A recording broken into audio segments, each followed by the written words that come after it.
Hello guys, कैसे हैं आप लोग। हम लोगों ने एक टॉपिक स्टार्ट करा हुआ है, इंडियन फ्रीडम स्ट्रगल मूवमेंट। दो पार्ट ऑलरेडी कवर हो चुके हैं, ये इसका थर्ड पार्ट रहने वाला है। आज हम लोग पढ़ेंगे इस वीडियो में गांधी नहरा के बारे में, मतलब गांधी जी के टाइम पे जो जो हुआ वो सब पढ़ेंगे। सबसे पहले कुछ फैक्ट्स गांधी जी के बारे में। डेट ऑफ बर्थ 2 अक्टूबर 1869 और डेथ कब होती है 30 जनवरी 1948। और he was influenced by the life and teachings of Swami Vivekananda. और पॉलिटिकल गुरु जो गोखले और दादा भाई नेहरू जी था, उनकी वजह से भी ये काफ़ी इन्फ्लुएंस था। साउथ अफ्रीका में बहुत टाइम रहने के बाद, बहुत कुछ करने और बहुत कुछ सीखने के बाद रिटर्न होते हैं इंडिया कब 9 जनवरी 1915 को। आते ही सबसे पहला काम 4 फेब 1916 को बनारस हिंदू यूनिवर्सिटी की ओपनिंग सेरेमनी के ओकेजन पे एक स्पीच भी डिलीवर करते हैं। ठीक है, ऐसा क्वेश्चन आ सकता है कि बनारस हिंदू यूनिवर्सिटी की ओपनिंग सेरेमनी कब थी, 4 फेब 1916। और 1916 में ही एक सेक्शन रहता है इंडियन नेशनल कांग्रेस का, लखनऊ सेशन, जो ये अटेंड करता है कौन, गांधी जी। जहाँ पे एक किसान बिहार का वो आता है जिसका नाम राजकुमार शुक्ला रहता है। वो आता है गांधी जी से रिक्वेस्ट करता है कि आप चंपारण आओ, चंपारण में कुछ प्रॉब्लम है। चंपारण एक डिस्ट्रिक्ट है बिहार में। अब चंपारण में क्या प्रॉब्लम थी उस टाइम, चंपारण में चल रहा था तीन कथिया सिस्टम। तीन मतलब 3 और कट्ठा एक यूनिट है लैंड को मेजर करने का। जैसे हम लोग कैनाल बोलते हैं, एक कनाल, दो कनाल, तीन कनाल, वैसे ही कट्ठा भी एक यूनिट है लैंड को मेजर करने का। इस तीन कथिया सिस्टम में क्या था, European planters had been forcing the peasants to grow indigo on their 3/20 of the total land. मतलब 20 कट्ठा में 17 का जो आपको करना है करो, लेकिन 3 का आपको इंडिगो प्लांटेशन करना ही करना है। अब ये इंडिगो क्या था, इंडिगो एक प्लांट था जिससे नेचुरल डाई बनती थी। ठीक है, अब ये था तिनकते सिस्टम चल रहा था। फिर प्रॉब्लम क्या थी, ये लोग इंडिगो प्लांटेशन करवाते थे, बदले में किसान को पैसा भी मिलता था। प्रॉब्लम तब हुई, ये इन किसानों से जो ये इंडिगो प्लांटेशन करते थे, ये जो डाई बनती थी इसको फॉरेन मार्केट में बेचते थे और इनको अच्छा खासा पैसा भी मिलता था। प्रॉब्लम तब हुई जब इसका ऑल्टरनेट निकला। बाकी सारे कंट्री जैसे जर्मनी ने आर्टिफिशियल डाई निकाली, तब इनका भाव गिर गया। जो इंडिगो प्लांटेशन इंडिया में हो रहा था इसका भाव गिर गया। लेकिन यूरोपियन ये ब्रिटिशर्स ने क्या किया, इन्होंने ये नहीं बंद नहीं करवाया, ये जो प्लांटेशन था उसको बंद नहीं कर, उसको कंटिन्यू रखा, लेकिन किसानों को पैसा नहीं दिया। अब किसानों को पैसा नहीं मिला तो वो लोग गुस्से में आ गए और गुस्से में गांधी जी के पास गए। गांधी जी आते हैं, सर्वे करते हैं, फिर सब किसानों के पास जाते हैं, एक एक से सर्वे करते हैं, फिर एक पेटिशन फाइल करते हैं। फिर बाद में चंपारण एग्रेरियन एक्ट 1918 में बनता है, जिसके तहत इसको अबॉलिश किया जाता है, किसको, तिनकथिया सिस्टम को। अहमदाबाद मिल स्ट्राइक 1918। प्लेग का नाम सुना है ना, प्लेग एक डिजीज़ है। डिजीज़ के चलते हुए भी जो वर्कर्स थे वो काम कर रहे थे और बदले में इनको इसका बोनस चाहिए था। इनको 35% इंक्रीमेंट चाहिए इनके वेजेस में। ये किसानों की डिमांड थी, सॉरी ये वर्कर्स की डिमांड थी। याद रखना, गांधी जी ने सबसे पहली बार जिस मूवमेंट में भूख हड़ताल का यूज़ किया ना, वो था ये अहमदाबाद मिल स्ट्राइक। क्वेश्चन आया हुआ है कि किस मूवमेंट में गांधी जी ने भूख हड़ताल का यूज़ किया, वो था अहमदाबाद मिल स्ट्राइक। इसने क्या बोला इसको, वर्कर्स को, कि आप स्ट्राइक पे जाओ, भूख हड़ताल करो। 3 दिन तक जब भूख हड़ताल किया, 4th डे जो ओनर्स थे उनको इनकी डिमांड माननी पड़ी। ठीक है, खेड़ा सत्याग्रह, खेड़ा एक डिस्ट्रिक्ट है गुजरात में। 1918 में बारिश ना होने के कारण जो क्रॉप्स थी, जो कल्टीवेशन हो रहा था वो फेल हो गया, कल्टीवेशन हुआ ही नहीं। ठीक है, अकॉर्डिंग टू रेवेन्यू कोड, जो उस टाइम का रेवेन्यू सिस्टम था, उसके मुताबिक if the yield was less than 1/4 of the normal produce, the farmers were entitled to remission. Remission मतलब कटौती, या तो टैक्स माफ या फिर टैक्स में कमी। अगर इसका मतलब क्या था इस पूरे का मतलब समझाता हूँ मैं। फॉर एग्जाम्पल, आपके जो खेत है उसमें 40 kg का चावल निकल रहा है। 40 kg का 1/4 हुआ 10, है ना, इसका 1/4 हुआ 10। अगर 10 kg से कम आपका प्रोडक्शन हो रहा है तो आपको रेमिशन होगा, मतलब आपको या तो कटौती होगी या फिर टैक्स माफ़ किया जाएगा। But the authorities refuse to grant remission. Authorities जो भी थे उनने मना कर दिया, बोला हम लोग रेमिशन नहीं दे सकते। गांधी जी आए, गांधी जी ने पीजेंट्स को क्या बोला, गांधी जी ने पीजेंट्स बोला कि आप पेमेंट मत करो, आप टैक्स मत भरो जब तक कि आपकी डिमांड पूरी नहीं हो जाती। गवर्नमेंट ऑफ इंडिया एक्ट 1919, इसको लॉ मॉन्टेगू कैम्सफोर्ड रिफॉर्म्स भी कहते हैं। मॉन्टेगू कौन था, सेक्रेटरी ऑफ स्टेट, और कैम्सफोर्ड आपका वाइसराय था। ठीक है, इस जो मॉन्टेगू कैम्सफोर्ड रिफॉर्म्स थे, इसमें डीएचसी सिस्टम लाया गया, मतलब इंडियंस को पावर दिया जाएगा। और जो गवर्नर जनरल एग्जीक्यूटिव काउंसिल था उसमें 8 मेंबर थे टोटल, उसके एग्जीक्यूटिव काउंसिल में 8 मेंबर थे। 8 में से 3 अब इंडियंस भी रहेंगे और इंडियंस का कंट्रीब्यूशन बहुत सारे डिपार्टमेंट्स में रहेगा, जैसे law, education, labour, health, industries. ठीक है, और सेक्रेटरी ऑफ स्टेट की सैलरी पहले इंडियन रेवेन्यू में से दी जाती थी। अब उनकी जो सैलरी है, जो सेक्रेटरी ऑफ स्टेट होगा उसकी जो सैलरी होगी वो ब्रिटिश रेवेन्यू में से दी जाएगी। समझ आया। तो और इसमें एक प्रोविज़न ये भी था कि 10 साल बाद आफ्टर 10 ईयर्स एक कमेटी बिठाई जाएगी, कमीशन बिठाया जाएगा जो कि इस रिफॉर्म्स को, लॉर्ड चेम्सफोर्ड रिफॉर्म्स को, इसके आउटकम्स को देखेगा और आगे क्या सोचना है, आगे क्या करना है वो डिसाइड करेगा। ठीक है। रोलेट एक्ट 1919, वाइस रॉय था लॉर्ड चेम्सफोर्ड इस टाइम, और 1718 में एक कमेटी बिठाई जाती है under the presidentship of sir Sidney Rowlatt to look into militant national activities, militant nationalist activities. और इसने, इस कमेटी ने जो रिपोर्ट दिया उसके तहत फिर एक एक्ट निकाला गया, रोलेट एक्ट, मार्च 1919 में। और इस एक्ट में क्या था, किसी भी बंदे पे अगर शक है उसको अरेस्ट कर सकते हो विदाउट एनी वारंट, उसको अरेस्ट कर सकते हो मैक्सिमम 2 साल के लिए, मैक्सिमम 2 साल के लिए। और इस एक्ट को बोला गया black act and was widely opposed. इस एक्ट में किसी बंदे पे शक है उसको गिरफ्तार कर सकते हो विदाउट एनी वारंट, और 2 साल तक मैक्सिमम इसको जेल हो सकती है। इस एक्ट को ब्लैक एक्ट कहा गया एंड वाज वाइडली अपोज्ड। इसके चलते फिर ए नेशन वाइड हड़ताल was called by Gandhi ji, कब, 6 अप्रैल को, जिसको रोलेट सत्याग्रह भी कहा गया। 6 अप्रैल को कॉल दी इसने हड़ताल की, 8 अप्रैल को गांधी जी अरेस्ट होते हैं। सिचुएशन बहुत ख़राब होगी दिल्ली, अहमदाबाद, पंजाब में, क्योंकि इन एरियाज़ में बहुत सपोर्ट था किसको, रोलेट सत्याग्रह को, रोलेट एक्ट को नहीं। रोलेट एक्ट के अगेंस्ट जो हुआ वो था रोलेट सत्याग्रह। रोलेट सत्याग्रह को बहुत सपोर्ट था, पंजाब में तो बहुत ज़्यादा था। जो 2 लीडर्स थे, 2 प्रोमिनेंट लीडर्स थे, बहुत ही अच्छे लीडर्स थे, डॉक्टर सत्यापाल और डॉक्टर सैफुद्दीन किसलेव। इनको अरेस्ट कर लिया गया 9 अप्रैल को। 8 अप्रैल को गांधी जी अरेस्ट होते हैं, 9 अप्रैल को ये दोनों लीडर्स अरेस्ट होते हैं। ठीक है। अरेस्ट होने के बाद होना क्या था, लोगों के अंदर गुस्सा बढ़ गया, वायलेंट सिचुएशन इन पंजाब। ठीक है। और जो गवर्नमेंट ऑफ पंजाब थी handed over the administration to the military authorities under General Dyer. इन्होंने जो एडमिनिस्ट्रेशन किसको दी, मिलिट्री अथॉरिटीज़ को, अंडर जनरल डायर। अब 8 अप्रैल को गांधी जी अरेस्ट होते हैं और 9 अप्रैल को ये दोनों अरेस्ट होते हैं। फिर 13 अप्रैल को बैसाखी डे रहती है। कुछ लोग नॉन वायलेंट प्रोटेस्ट कर रहे होते हैं उनके अरेस्ट के अगेंस्ट, और कुछ लोग बैसाखी डे मना रहे होते हैं। जनरल डायर आते हैं, जनरल डायर बहुत सारे सोल्जर्स के साथ आता है, without any warning firing start करते हैं। फायरिंग स्टार्ट 10 से 15 मिनट तक फायरिंग कंटिन्यू चलती है, और फायरिंग तभी रुकती है जब उनका एम्यूनिशन खत्म होता है। ऑफिशियल रिपोर्ट के तहत 379 लोग मर गए और 1137 जख्मी हो गए, लेकिन इंडियन नेशनल कांग्रेस ने अपना रिपोर्ट निकाला था, उसमें 1000+ लोग मर गए थे। रविंद्रनाथ टैगोर ने अपना जो नाइटहुड मिला था उसको, नाइटहुड एक टाइटल था जिसके तहत इनको सर बोला जाता है। ठीक है। वो एक टाइटल है, नाइटहुड एक टाइटल है, इसको इसने अपना टाइटल रिटर्न कर दिया एज ए प्रोटेस्ट। और सर शंकरन नायर, मैंने बोला गवर्नर एग्जीक्यूटिव काउंसिल में 8 मेंबर्स थे, 8 में से 3 मेंबर्स इंडियंस थे। उन 3 मेंबर्स में एक था सर शंकरन नायर, उसने he resign from viceroy's executive council. ठीक है। Gandhi ji returns Kaisar e Hind gold medal as a protest. Gandhi ji ने जो उसको एक गोल्ड मेडल मिला था कैसरे हिंद, उसने उसको रिटर्न कर दिया। और फिर बाद में 1940 13 मार्च को सरदार उधम सिंह जनरल डायर को मारता है, कहाँ पे, लंदन में। खिलाफत मूवमेंट 1920 से 1922। ओके। खिलाफत मूवमेंट और नॉन कॉपरेशन मूवमेंट। खिलाफ कहाँ से आया, खलीफ, खलीफ मतलब सरदार, सुल्तान, कहाँ का, तुर्की का। खलीफ मतलब सुल्तान। अब ये नाम क्यों पड़ा, फिर देखो तुर्की ना मुस्लिम कंट्री है, तुर्की का जो हेड था, जो सुल्तान था, वो उसको कंसिडर कर लिया जाता था रिलीजियस हेड। कौन, Muslims all over the world, जितने भी मुस्लिम हैं पूरे, जितने भी मुस्लिम्स थे पूरे वर्ल्ड के, वो कंसिडर करते थे जो तुर्की का लीडर था उसको कंसिडर करते थे एज देयर रिलीजियस हेड। अब तुर्की जब वर्ल्ड वार हारती है, फिर जब ट्रीटी ऑफ सेवरेस होता है, उसके बाद जो ब्रिटिश तुर्की पे जुल्म करते हैं, उससे क्या होता है, जो इंडियन के मुस्लिम है ना, वो गुस्से, मतलब उन पे गुस्सा आता है, उनके अंदर गुस्सा बढ़ जाता है ब्रिटिश के अगेंस्ट। वो क्या करते हैं, they adopted an aggressive anti British attitude. अब देखो इसका हिस्ट्री खिलाफत मूवमेंट का। 90 अक्टूबर 1919 एक Khilafat committee was formed and the whole country observed Khilafat day. 23 नवंबर 1919 को a joint conference of Hindus. देखो गांधी जी ने क्या सोचा, गांधी जी ने सोचा कि अभी हिंदूज और मुस्लिम्स का यूनाइट होना ज़रूरी है इंडिपेंडेंस लेने के लिए। उसका ये मतलब वो चाहता ही था कि हिंदूज और मुस्लिम्स यूनाइट हो। उसने एक कॉन्फ्रेंस बिठाई, उस कॉन्फ्रेंस का चेयरमैन कौन था, महात्मा गांधी।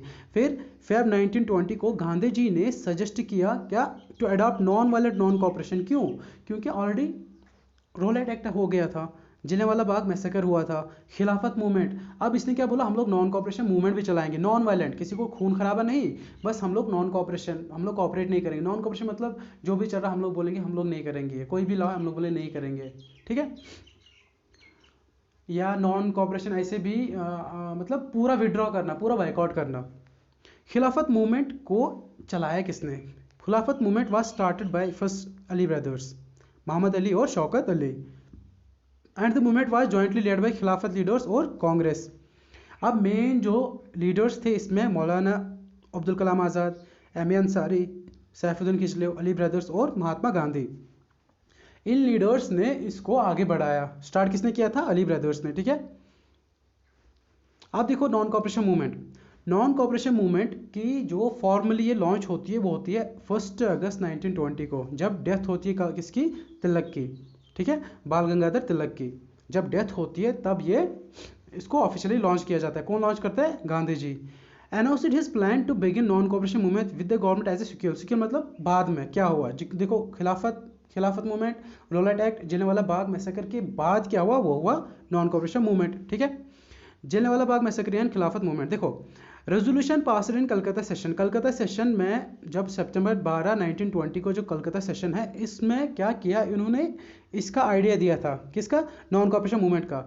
इसको आधु ने तो पास किया, लेकिन कुछ लोगों ने अपोज किया इसको, जैसे CR दास। फिर बाद में नागपुर वाले सेशन में इस रेजोल्यूशन को पास कर लिया गया अनअपोज्ड, मतलब CR दास भी मान गया। फिर ये नागपुर सेशन दिसंबर 1920 में फिर इस रेजोल्यूशन को पास किया गया कि हाँ हम लोग नॉन कॉपरेशन मूवमेंट चलाएंगे। और इन्होंने क्या किया? स्वराज को अपना अल्टीमेट एम बनाया। अब इस नॉन कॉपरेशन में क्या था? नॉन कॉपरेशन में इन्हें सरेंडर किया अपने टाइटल्स, ऑनर्स, बॉयकॉट किए government affiliated schools and college, boycott किया लॉ कोर्ट्स। और जो CR दास, C राजगोपालाचारी, मोतीलाल नेहरू, ये लॉयर्स थे, इंडियन लॉयर्स थे। लॉयर्स रहने के बाद भी इन्हें रिजाइन कर लिया इस पोस्ट से, ठीक है। Resignation from government service, non payment of taxes, observe strict non violence. देखो क्या हुआ 17 नवंबर 1920 में, फिर जब इन्होंने नॉन कॉपरेशन मूवमेंट चलाई, सब कुछ बाइकआउट कर लिया, प्रिंस ऑफ वेल्स आते हैं विजिट पे इंडिया। और उसके स्वागत कैसे किया गया? दुकान बंद, शटर नीचे, और एम्प्टी स्ट्रीट्स, खाली, जितने भी जगह था वो खाली था। नहीं तो जब किसी का स्वागत किया जाता है लोग मिलते हैं, उसका स्वागत करते हैं। इसका स्वागत ऐसे हुआ क्योंकि पूरा नॉन कॉपरेशन हुआ था, नॉन कॉपरेशन मूवमेंट चल रही थी, उन्होंने सब कुछ बाइकआउट किया था। और जो प्रिंस ऑफ वेल्स आए थे इधर कब? 17 नवंबर 1921, उसका स्वागत ऐसे ही किया, कोई किसी मतलब स्वागत ही नहीं हुआ उसका। कांग्रेस सेशन इलाहाबाद में दिसंबर 1921 को गांधी जी क्या करते हैं? ये लोग क्या करते हैं? डिसाइड करते हैं कि हम लोग सिविल डिसोबीडियंस प्रोग्राम चलाएंगे। अभी स्टार्ट मतलब सोचा था, अभी सोचा, डिसाइड किया था, अभी चलाया नहीं था। लेकिन before it could be launched 5 Feb 1920 को, 1922 को, अभी क्या सोचा था? इलाहाबाद सेशन दिसंबर 1921 में इन्होंने सोचा कि हम लोग एक सिविल डिसोबीडियंस प्रोग्राम स्टार्ट करेंगे, लॉन्च करेंगे। अभी सोचा था, लेकिन इसको स्टार्ट करने से पहले क्या हुआ? अभी स्टार्ट नहीं किया था, इसको स्टार्ट करने से पहले ही 5 फेब 1922 को अटैक होता है लोकल पुलिस स्टेशन पे। कहाँ पे? चौरी चौरा, गोरखपुर डिस्ट्रिक्ट में, उत्तर प्रदेश में, ठीक है, जहाँ पे 22 पुलिसमैन मर जाते हैं। गांधी जी जब ये बात सुनते हैं, उसने इस मूवमेंट को ही विड्रॉ कर लिया। नॉन कॉपरेशन मूवमेंट की एंड होती है फिर कब? 12 फेब 1922 को। स्वराज पार्टी क्या था?